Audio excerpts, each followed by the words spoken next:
अब क्या दिक्कत है इसमें? हमने इसका डीजल फिल्टर खोला तो डीजल फिल्टर एकदम चौक निकला, ठीक है, एकदम काला तेल निकला। दोनों फिल्टर टाटा का लेके डाल रहे हैं, ठीक है। उसके बाद हमने टंकी से तेल निकाला तो उसमें तेल निकल रहा है एकदम काला मोबिल के एकदम, जो तेल एकदम सफेद निकलना चाहिए।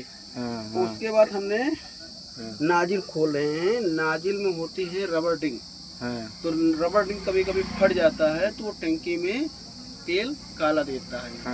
अब खोलने के बाद इसको तसल्ली से नाजिल खोल रहे हैं। नाजिल खोलने के बाद जब बना के बांधेंगे और तेल नया डालेंगे, तब चला के और फिर उसके बाद हम जैसा होगा फिर अगले वीडियो में आपको बताएंगे। ये DS4 गाड़ी है, 14 चक्का, ठीक है।